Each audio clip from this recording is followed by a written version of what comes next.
bahay at sinabi niya nga kasama niya at ang kanilang mga kaibigan ng biktima buong gabi pero wala raw nangyaring sakitan. Nang dalhin sa San Juan de Dios Hospital si Angel Joy Durolfo, umaga ng February 26, Biyernes.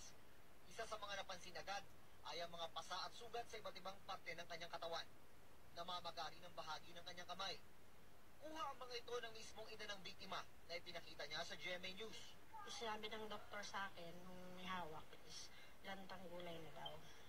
Mula sa inisyal na impormasyon, bago isugod sa ospital si Joy, isang assistant manager ng Soler Casino Resort, galing siya sa isang party sa room 812 ng Sky Tower ng hotel, kasama ang fiancé na si Rodney Inchausti at 3 pang kaibigan. Sa litratong ito mula sa mismong cellphone ng biktima, nakuha nung gabi ng February 25, kasama ni Joy ang kanyang fiancé na si Rodney at 3 pa nilang kaibigan sa loob ng kwarto. Persons of interest ang turing ngayon ng mga otoridad sa fiancé ng biktima at sa 3 pa niyang kasama na kinilalang sina Josebel Lim Uy, Molo Wang at Paulo Egok. Sa permadong salaysay ni Rodney, sinabi niyang ang kanyang fiancé ay nag-arrange ng get-together sa room 812. Alas 9 ng gabi ng February 25 nang mag-check-in na sila sa kwarto. Doon sila uminom ng drogang ecstasy sabay inom ng tubig.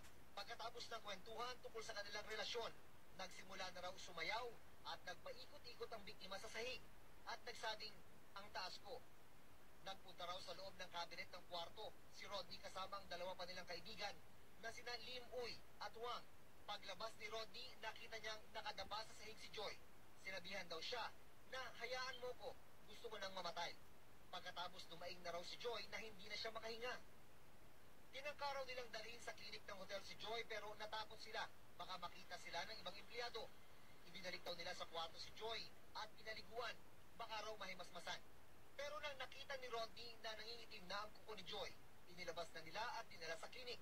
Mula sa klinik, sinabihan raw silang dalhin sa pinakamalapit na ospital si Joy.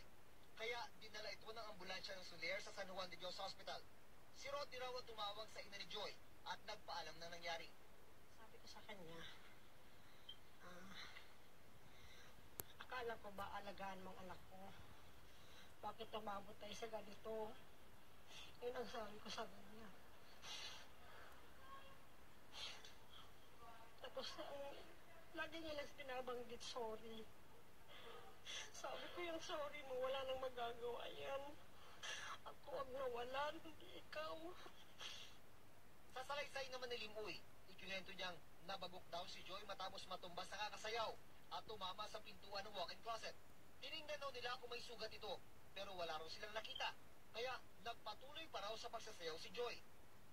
Dakong 1:00 ng madaling araw ng February 26, nang magsabi si Joy na nahihirapan siyang huminga. 1 oras pa ang lumipas, dakong 2:00 na nang mapasya silang dalhin sa ospital si Joy. Pero masyado raw itong mabigat kaya bumalik sila sa kwarto at pinaliguan si Joy sa banyo. 1.5 oras na lumipas, dakong 3:30 ng madaling araw, nang mag-seizures daw si Joy. Saka raw sila tumawag sa concierge ng hotel para magpatulong. Dinala daw nila si Joy sa klinik ng hotel at dakong 4 a.m. daw nang sabihan sila na nakaduting doktor na dalhin agad ito sa ospital. November 2015 na maging magnobyo sina Joy at Rodney at Disyembre na mag-wedding proposal ang lalaki. Sa death certificate ni Joy, nakalagay na ang sanhi ng kanyang pagkamatay ay asphyxia by manual strangulation o pananakal. Sa ospital, may napansin daw ang ina ng biktima kay Rodney. Yung pasa niya sa 2 braso. Yun. Tapos tuwing nagsusorry sa akin, tinatakpan niya, binababa niya yung t-shirt, yung ng t-shirt niya. Sa salaysay din ni Rodney, sinabi niyang ang pasa ay resulta ng pagbuhat niya sa biktima. Nagkasugat pa nga raw siya sa labi dahil sa kagat ng kanyang fiancé. Kagabi, dumalaw sa burol ni Joy ang kanyang fiancé, pero hindi siya hinarap ng ina ng biktima. Wala raw alam ang ina tungkol sa sinasabi ng fiancé ng anak na gumagamit ito ng ecstasy. Naiwan ng biktima ang kanyang 6 na taong gulang na anak mula sa dating boyfriend, mga magulang at isang kapatid. Kaya sabi ko sa kanya, ikaw na nga lang inasahan namin. Nawala ka pa.